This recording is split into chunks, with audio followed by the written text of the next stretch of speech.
Good afternoon, everyone. My name is Jenny Hurdle, and I'm the Associate Director for the Center of Excellence for Women in Technology. Whether you've been with us all 3 days, or if today is your first day joining us, I want to welcome you to Day 3 of the 2021 Statewide Summit on Women in Tech. I do have one important announcement about a slight change to today's schedule. We've changed the format for the open networking session that's happening at 4 p.m. today. It's going to take place via Zoom, and we will no longer be using the network table section of Whova for this activity. Also, you do not need to sign up to join us. You can just come at 4 p.m. and start networking. Because of this last minute change, when you access the agenda, you'll see two options for open networking. Pick the one that has the green camera icon next to it. I suggest you add it to your personal agenda ahead of time by clicking the plus button on the mobile app or the Add to My Agenda button on the web page so that it will be easier for you to access at 4 p.m. I'd like to thank our sponsors, Adobe, One America, Elastic, Grainger, Cornerstone Information Systems, and Synopsys. This year's summit would not have been possible without their support. And now I'd like to introduce you to today's keynote speaker, Meghan McGrath. And I have to tell you that being able to introduce Meghan as a keynote at this conference is really special because I used to supervise Meghan when she was our center's very first graduate assistant back in 2014. And Meghan helped me plan and organize the center's inaugural annual conference. So here it is 7 years later, and Meghan is one of our keynotes. I am so proud to see how Meghan has blossomed from an amazing Indiana University student who used to make adorable cookies and bring them into work to an up-and-coming cybersecurity star at IBM. And I want to share something with you, just to give me a second here. I'm not kidding about the adorable cookies. This is a picture of my minivan in cookie form, and Meghan made this for me one weekend after I helped her move from her apartment to another apartment in Bloomington. We took a couple of trips and loaded all of her stuff in my minivan, and I have to say that this was one of the most delicious cookies I've ever eaten. Meghan is now a speculative design researcher and security ethnographer at IBM. She looks at how the world's most sensitive data gets protected and at the role of human behavior, cultural norms, occupational humor, and transnational policy in shaping data practices. Meghan was the design lead for the IBM pervasive encryption on Z14, the first mainframe to be co-created with users. And she currently leads the IBM Z Future Demands team. And I'm excited to announce that Meghan just accepted a Fulbright National Science Foundation scholarship in cybersecurity and critical infrastructure that she'll be doing in Iceland this year. So please help me welcome Meghan McGrath. Ah, I'm so impressed that you still had that cookie, Jenny, or you still have the picture of the cookie. So I'm going to share my screen. I'm Meghan McGrath. I'm going to share my screen just one moment.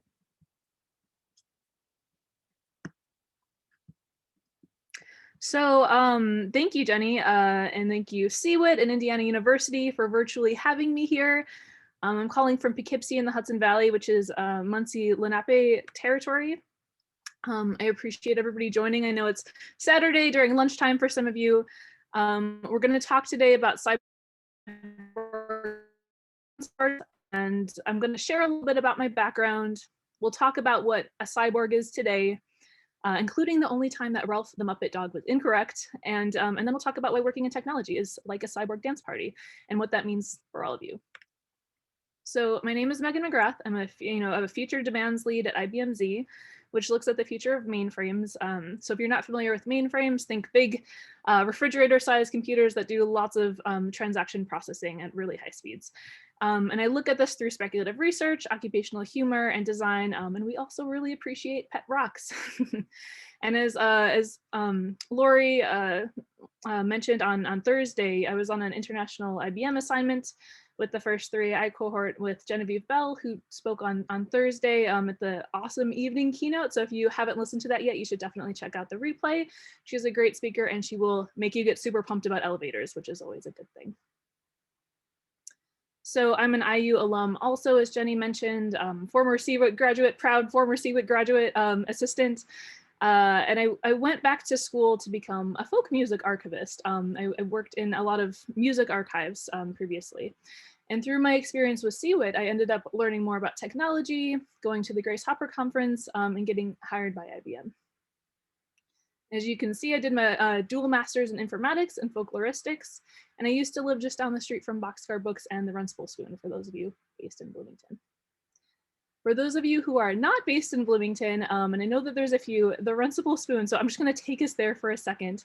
It's a local cafe with books on the walls, and there's always people talking and studying and getting all worked up about Heidegger or combinatoric mathematics or whatever. And because I wish I could be there this weekend, I know we're all kind of virtual, we're all in this sort of quarantine non-time, but being there eating breakfast at a non-breakfast time of day, somehow there's always somebody casually playing a stringed instrument. And since this is my dream scenario, there might be a celebrity sighting of Bloomington's most famous former resident, Lil Bub, the internet cat. So I tried to recreate this here so we could all virtually have this moment together. I just want you to imagine the home fries and the big laminated menus with just a little bit of maple syrup on them, while this gentleman playing dulcimer tries to be heard over the banjo player who's probably in another part of the room. So if we're sitting here in the Runcible Spoon and we're introducing ourselves, I would tell you that I work in mainframes, and this is what they used to look like.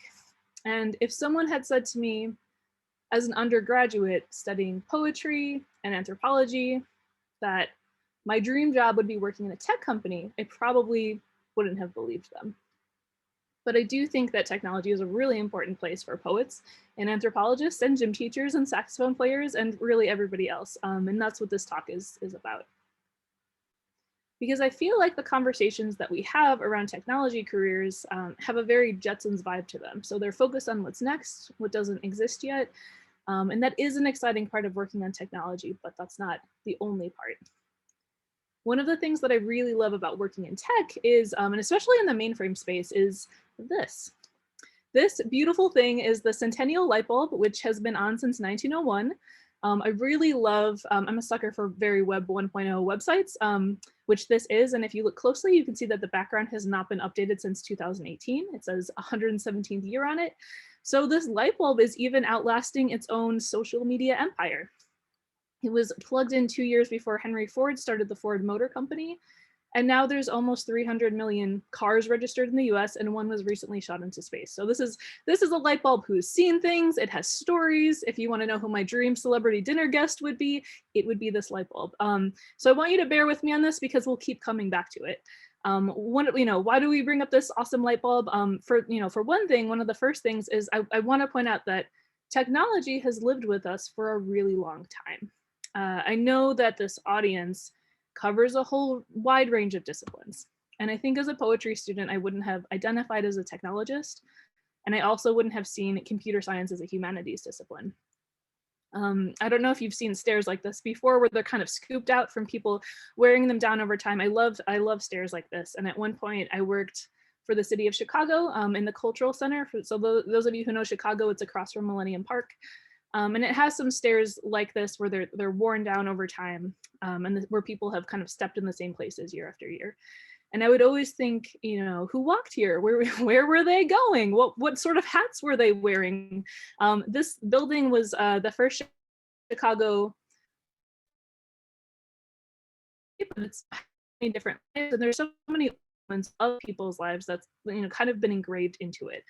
And stairs, of course, are a kind of technology that lives with humans and has become so embedded that we rarely notice them. So we're going to talk more about that later. The mainframes that I work on, and this is what mainframes look like today. They look like Batman. This is my friend Rhonda. They also have a long history. So mainframes are machines whose code sometimes have longer careers than the coders who wrote them, will. These are programs that in some cases have been running for decades. And like the stairs and like the light bulb, mainframes and the data centers where they live are very intertwined with human life. So when you ship a package, when you travel, back when traveling was a thing. So, whether buying or having a plane ticket, whether, crossing a border between governments, whenever you make a card transaction of any kind, anywhere in the world, there's like a 95% chance that it's processed by a mainframe. There's a lot of data here, a lot of machinery, but it's also facilitating some very human moments. So, you think about one person buying a cup of tea for someone else that, so they can tell them the news they've been waiting all day to share with them, or visiting a relative they haven't seen in a long time. As a folklorist, I'm very interested in how human interaction is facilitated by these big metal boxes and by the long life that our data can have. So let's think about this awesome light bulb again. It's spent the last 120 years in a fire department in California, helping the work of firefighters who need to be ready at any time of day to respond to the work that they're doing. And I bring this up because some technology will come and go, but some will live longer than any of us, especially tech infrastructure. So I want to talk a minute about what happens when technology lives for longer than we think it will. And this beautiful and very heavy machine is one of the first laptop computers. And at the time it was called a luggable because you had to physically lug it. I was actually going to show it in this presentation, but it is too unwieldy. So it's in the room hanging out with us during this presentation, but it's on the screen for both of our benefits. So one of the things I love about this machine is, as you can see here, it has a Y2K compliance sticker on it. And Y2K was a programming issue where computer programs that only represented the year by the last two digits, so think 1976 would be 76. Because of this, once 1999 became the year 2000, at this point it would be indistinguishable to the computer which millennium it was in, because whether it was 1900 or 2000, both were written 00. And the problem was that all this code had been written with the assumption made that it was and would always be the 20th century. And then all of a sudden it wasn't. And throughout 1999, there were these discussions like, will airplanes fall out of the sky because there's this bug in the code? Interestingly, on the back of that machine that I showed you, there's if you look like deep into where the wires plug in and everything, there's a big Y2K workaround sticker, which means it was not Y2K compliant, and they had to find a way to address that. It also means that when that machine was built, its engineers weren't imagining a world past 1999.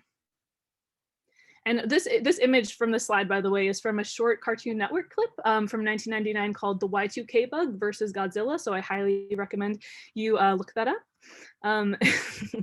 But one of the extraordinary things about Y2K was it was one of our first reckonings as a technological society with how technology was embedded in our lives without our even realizing it. So this sense of what won't work, we don't necessarily know. I remember.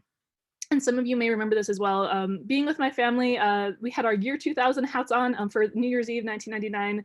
I love that Colleen, my sister's, is backwards. And we just watched the ball drop in Times Square on TV, and we rushed over to our desktop computer to see if it actually worked. And not just the computer, but the printer and the other electronics that were very much in the background. For the first time, we were looking at them and realizing that they were in our lives and maybe not always working the way that we thought they would. And I think this was kind of our first glimpse that we had of being cyborgs. So let's talk about cyborgs. This is the cyborg in Cyborg Dance Party. And you can't talk about cyborgs and technology without a shout out to Donna Haraway. So I hope that I live my life so that one day I can take an author photo with cephalopods in both the background and the foreground.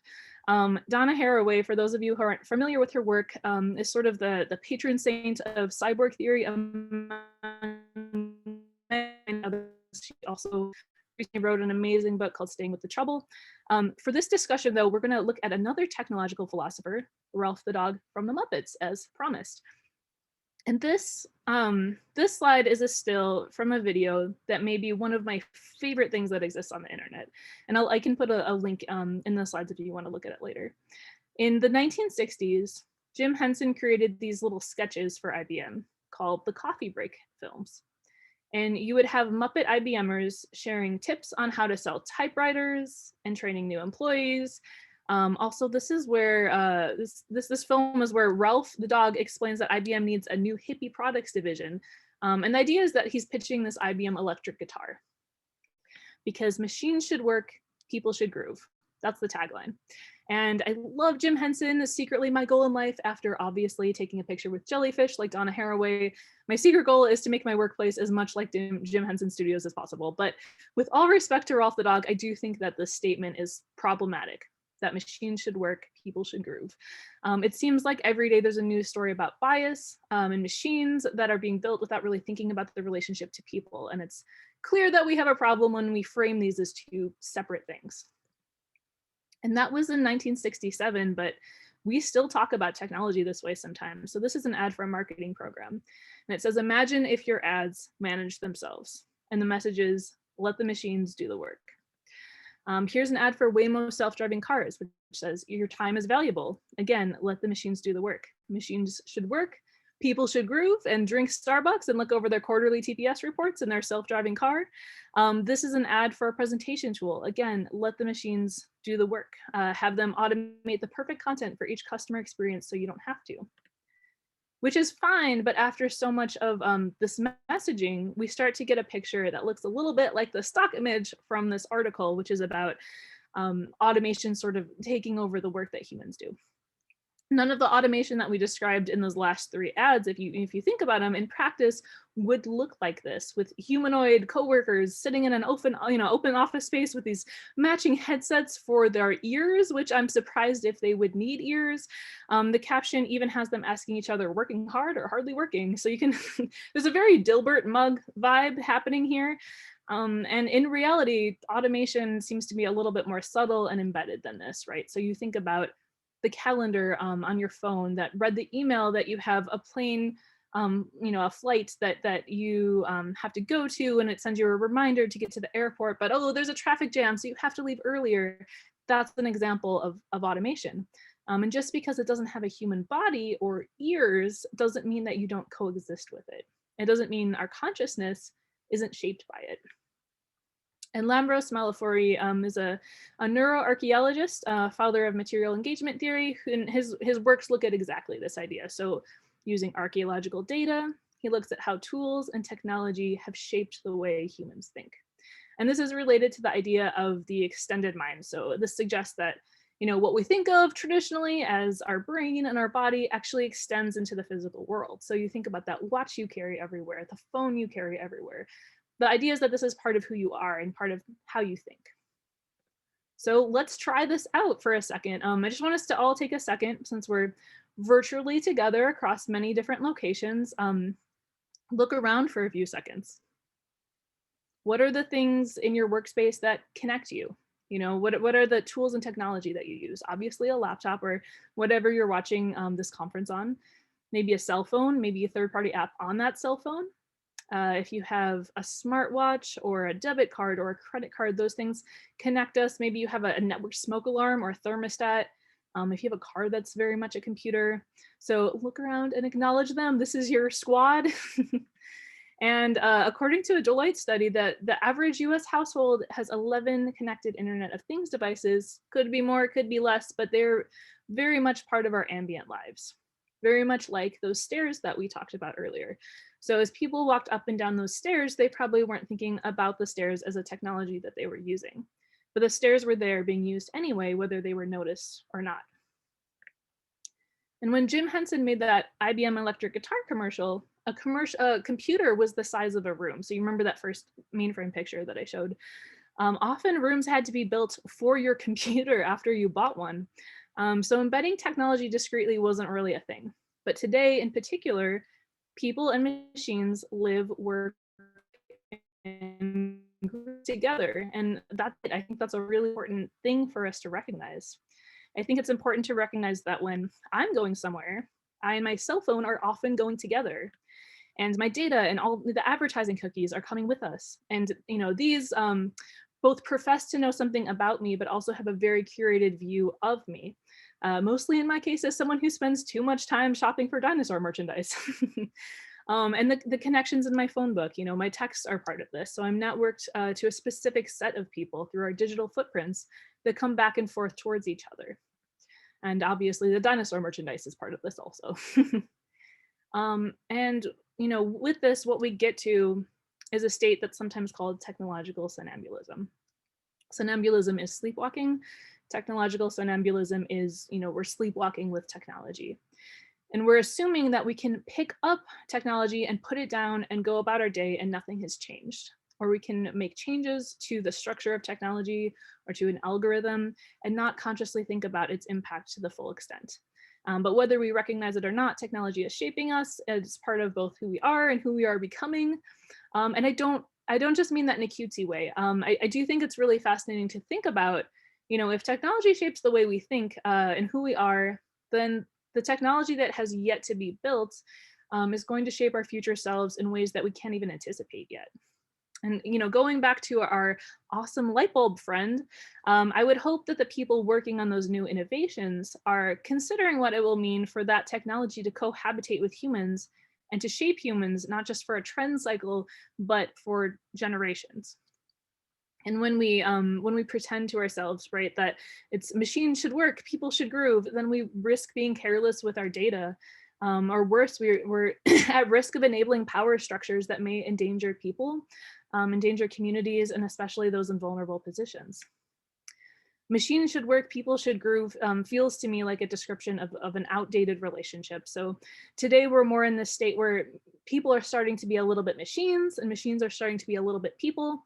If you're wondering how a machine can be a little bit people, that's essentially my job description. So as Jenny mentioned, I'm working in cybersecurity as a folklorist, and while security sounds like the most technical thing that there could be, it has very human elements to it. It has elements of culture. It has elements of ceremony.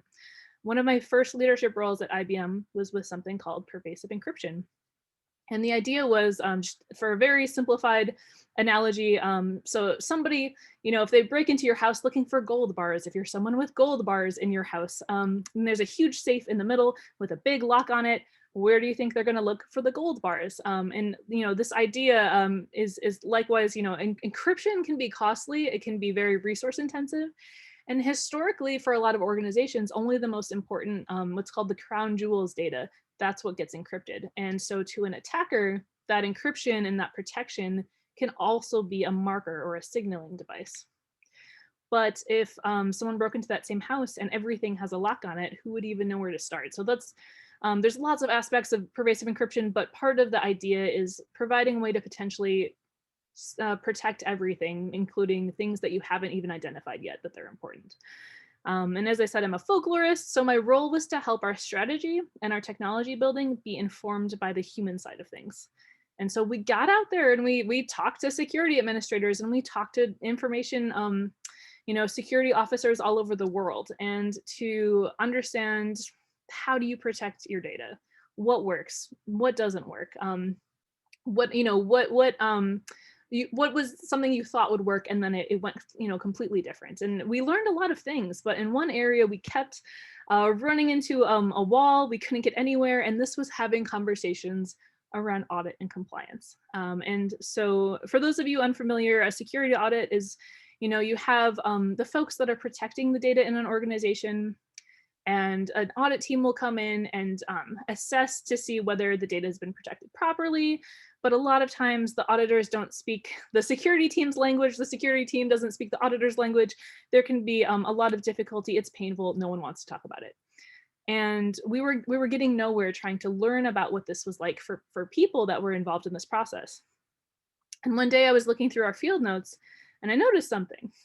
People were actually talking about audit all the time, but they were doing it through humor and through jokes. So we would bring up audit and these security professionals would get uncomfortable and they would start making jokes, and we would think, let's talk about it, because it didn't like the types of conversations that we were used to having. but those jokes were actually very clear about what the audit experience was like and why it was so painful. And the jokes that got the best reaction were the ones that resonated with the most users as a shared experience. So at this point, I emailed Moira Marsh, who is, she works at the IU library on campus, because in addition to being a librarian, Moira is a folklorist who got her PhD in practical jokes and has written books and articles about humor. And this is, this is a thing with high stress jobs. So you think of nursing, prison employees, there's a lot of these communities where people in these high stress roles, it'll be more likely for those groups to develop humor about the things that are the most difficult and challenging. And these users we were interviewing, if you want to think about a high stress job, I had a user say to me one day, if I am not on my game one day and I'm not paying attention and I miss one thing, the German economy could collapse because of me. And often in organizations, cybersecurity is one of those things where if it's done well, you don't notice it. And if it's not done well, somebody is usually getting fired.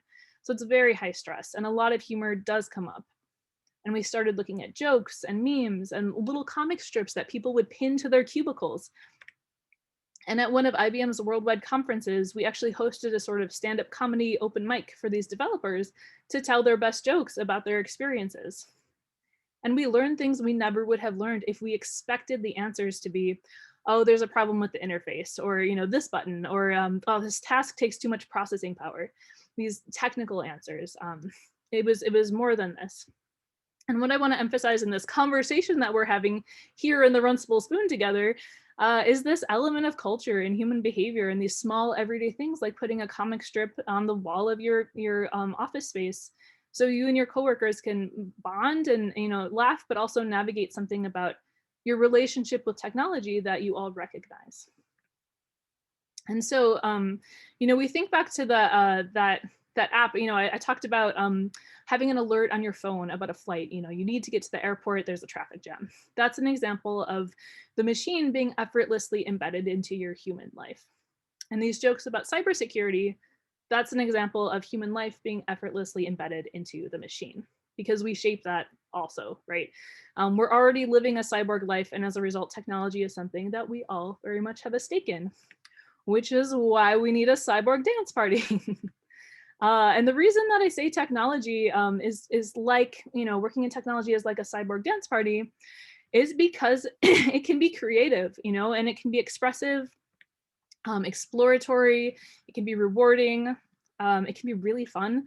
This is my colleague Adoha and I, and we were teaching customers to play a game that introduced them to pervasive encryption while we gave them whale stickers that had a whale on them and said, "Will you please encrypt your data?" which is a terrible joke, but really good advice. And this is my studio in Poughkeepsie, at least, before the pandemic. And we turned our studio one year into kind of a Jurassic Park, and stayed late creating paper mache trees. And to this day, there's still a mural with like casual pterodactyls in it. And you can find a lot of this creative energy. But also, right? So we're going to come back to the Runcible Spoon, because this is the let's get real part of the presentation. So we've established that we're all a little bit like cyborgs. And what do I mean when I say working in tech is like a cyborg dance party? It is fun, that's part of it. And also, like a dance party, many people do not feel, especially when they first get there, don't feel qualified and to participate, and underestimate their ability to contribute something creatively. Especially, like I said, when they first get there. And if you think about a dance party and being in a place that's completely new to you, there may be some hesitation. Maybe you want to loiter around the cookies or wait until a song comes on. And there's this, there can be this awkwardness of like, oh, where do I put my hands? The takeaway obviously being that you should always buy things with pockets in them. But it's this very specific physical sensation, and I think it's kind of the same. It's this feeling. I hire new people, I train new people for IBM, and I see this a lot, but also very much in my own experience. So I joined IBM Z, that's the mainframe side, in 2015 with 2 other user experience designers, and we were the first ones. We were also the first people that had been hired by our department in 12 years. So I showed up, our office was still being painted, so they gave us a big, heavy, mainframe operational manual, said, read this while you're waiting for the paint to dry, and kind of left us on our own. If you are looking at IBM, joining IBM. The Trump is awesome now, but we were the first ones and they're still figuring out what to do with us.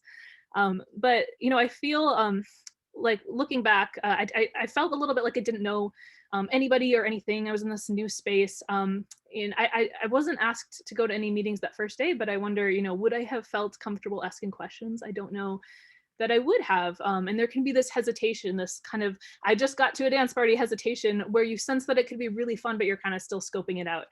And user experience designers are a pretty hot commodity in my part of the business right now. Teams are so excited when they find out they're going to be able to work with a brand new, just hired user experience designer, because they're so excited to have that expertise available to them.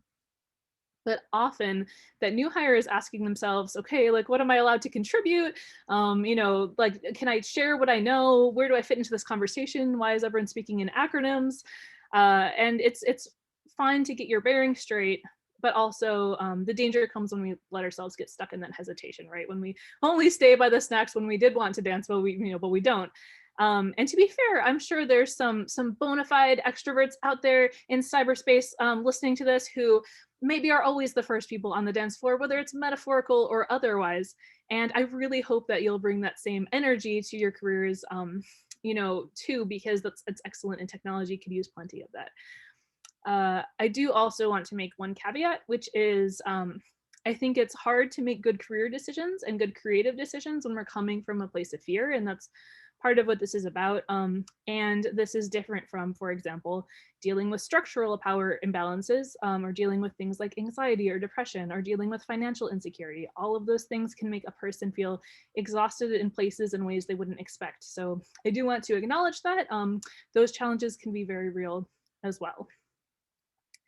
When I say cyborg dance party, so there's something about a dance party, right, that leaves room for spontaneity and creativity to just to be there. One of my favorite moments from my early career, I was in Austin, Texas, in the Austin, Texas design studio, and I was on this project team that had just gotten stuck. There was frustration, there was some tension starting to build, and the team could not figure out how to get out of it. And Adam Cutler is one of our distinguished designers, bald, long beard, famously a little bit gruff. He came over and he said, look, you can't design good, you know, work with this dynamic. So I need you all to get out of the office and go down the street and go to the bowling alley and just go bowling. This was like 3 p.m. on a Wednesday, and the team went bowling. And there's something about getting completely out of your element. I think when we're working in the same ways we always work, and the same solutions to those problems always present themselves. And when we break something about that routine, we have a chance for new and maybe better ideas to become part of the conversation. And in this case, the team came up with a really creative solution to push through that roadblock that they were at. But obviously not everyone's future employer wants them to go bowling in the middle of the day. But if you're feeling stuck, I do think there's something to be said for introducing fresh experiences into a routine that isn't working for you. I think changing locations to someplace unexpected, like a bowling alley, that's one way, maybe even a room that you've never worked in before, but also it can be about, you know, building team culture in fresh ways.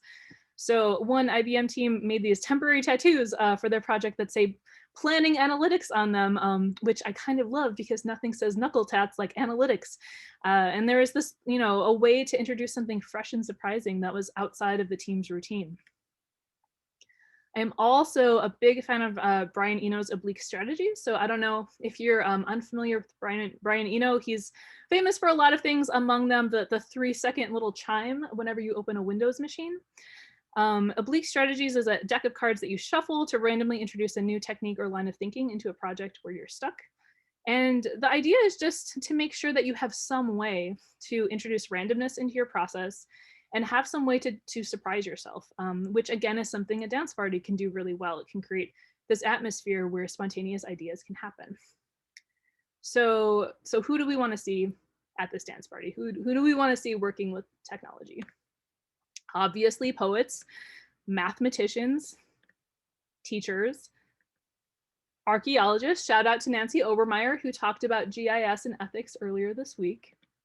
Business consultants, people who take pictures with jellyfish, and maybe even the guy playing the dulcimer at the Runcible Spoon. And obviously all of you, we're all a little bit cyborgs, and we all have a stake in technology. I will tell you that in my own studio in Poughkeepsie, New York, We had a game designer, a handler, an open source wizard, one person who wrote for Battlestar Galactica, and a philosopher.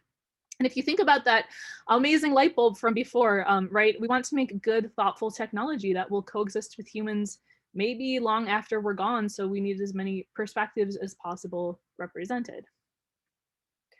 So I called this talk Cyborg Dance Party because I want all of us cyborgs at the summit to consider our technology work as a purposeful act that can be joyful and creative, and also because in those moments of fear and hesitation, which you probably will have them, even especially starting out, when you get that feeling of like, oh, where do I put my hands, what do I do, you'll maybe you'll think of cyborg dance parties and just recognize that it's okay to feel unsure. It's natural not to know what your next move is, but also that moment doesn't have to define you, and it's important opportunity for joyful creation that surround you. And if they aren't there, how can you create them? How can you make your own cyborg dance party? So I know you never give a presentation without sharing some next steps, something actionable. But to do that for a larger audience, or for a keynote, I think it's a little bit different. Everyone has different needs and different circumstances. But here are 3 small things that you can do in your quarantine that I think are useful practices for anyone in the process of making life decisions at an uncertain time during a global pandemic and navigating that relationship with technology. So dance move number 1 is brainstorm 7 different futures for your life and think about which ones you want and don't want to be working towards. And this is adapted from the Institute for the Futures practices in California. So this is kind of a silly exercise, but often, especially during a global pandemic, we're kind of feeling like we don't know when there's going to be a vaccine. We don't know when things are going to change. We can't really plan ahead. In my family, we had, 3 weddings that were supposed to happen last year, and 1 baby that was born. So everything is kind of in this weird limbo. And it can feel like we're just waiting to see what the future gives us. And we hope that it's good, but we don't really know. We're just waiting to see.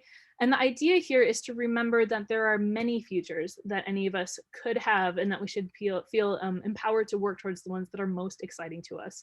Kind of like a choose your own adventure book that you both get to read and write. Number 2, find something, anything that you don't have an opinion on and learn what you think about it. And I do mean anything. So it could be which sauce you like the best at Taco Bell, or it could be whether or not you prefer the Oxford comma, which I do feel like there's a right answer for that one, but I will let you draw your own conclusions.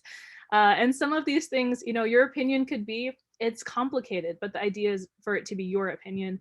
And the reason that I say this is because when I talk about that feeling of hesitation we get, sometimes we don't know what we want. We don't know whether we trust ourselves. And I think that's definitely worth like a muscle that's worth working out. When you start getting leadership opportunities, it's a lot easier to ask others to trust our decisions when we've learned to trust ourselves, if we know ourselves. And dance move number 3 is just literally dance. And in some ways, this has never been easier, right? We spend a lot of times these days in the privacy of our own homes. So while you're making nachos this afternoon, maybe turn on a song that you like.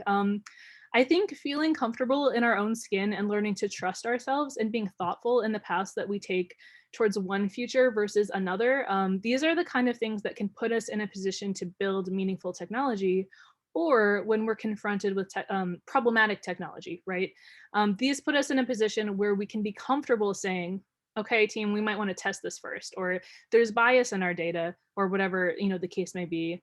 Moving away from technological somnambulism, and we're moving towards working purposefully from wherever we are in whatever field through the relationship that we have with technology. So I hope that we'll create thoughtful technology, that will create playful technology, that will ask hard questions, and that will build things that might outlive us, and they might serve communities and cultural practices that don't even exist yet. And I hope that we'll bring our unique life perspectives to that building, and and the things that we're really passionate about. I really hope that as each of you goes off on your own adventures, that you'll be empowered to share what you know, and that however you and also the technology you bring with you, wherever you go, that you'll have a lot of fun and that you'll create, and also appreciate the light bulbs in your life. So something that I would really appreciate, we're gonna go to Q&A. I know Jenny has been watching that, and there's a Q&A button at the bottom of the screen.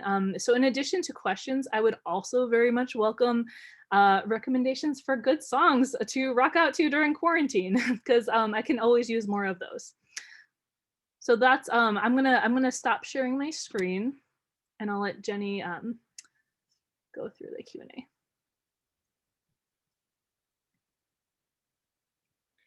Thank you, Megan. That was wonderful. And I do want to state for the record that the Oxford comma is necessary. I agree. Okay, so one question that's come in is what does a user experience designer do in a team for a company, and how do you define the position goals? What was the last part of that question, Jenny? How do you define position goals?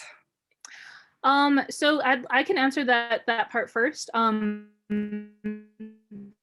The way that we have it, well, I guess I'll answer it all together. So in IBM, the model that we have, we call it a 3 in a box. So we have a business leader, a technical leader, and a design leader that will work together, and then the teams reflect that sort of balance. So we try to have a business perspective represented in conversations, a technological perspective, and someone representing the human element of it. And so a user experience designer looks at how do the human behaviors, play into this. And I think a lot of people are familiar with user experience design from, for example, if you think of website design, I think if you ever used used a website that does not work well, I think that's maybe the most familiar feeling. If you've tried to like check out and you're like, I can't find the cart button and nothing is working and I keep getting kicked out of the screen, that's bad user experience. They should hire a user experience designer. But what we say in IBM, and something that especially in my studio, like I'm always trying to kind of emphasize, is that we want the designers, the user experience designers, and I specify user experience design because we also have industrial designers, visual designers, user researchers, which is kind of what I am as well, and people who work in service design. So there's different subdisciplines, but we want the designers to be the canary in the coal mine, is what I always say, because part of what we're doing is looking at this technology that's being built.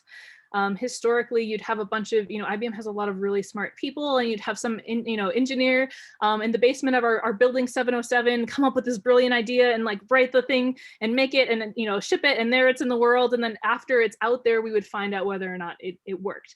And the idea is to understand early on, when this thing is released into the wild, how does it actually behave out of laboratory conditions? You know what I mean? Because sometimes there's a lot of really unexpected things. People take shortcuts and have workarounds, or maybe, it works perfectly, but you've given it to somebody who gets interrupted 25 times every hour, and it's a process where they can't look away from their screen or it'll break.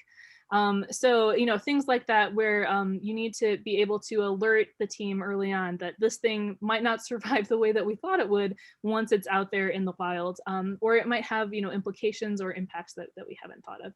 And being comfortable having those conversations, both about what's working and what's not working.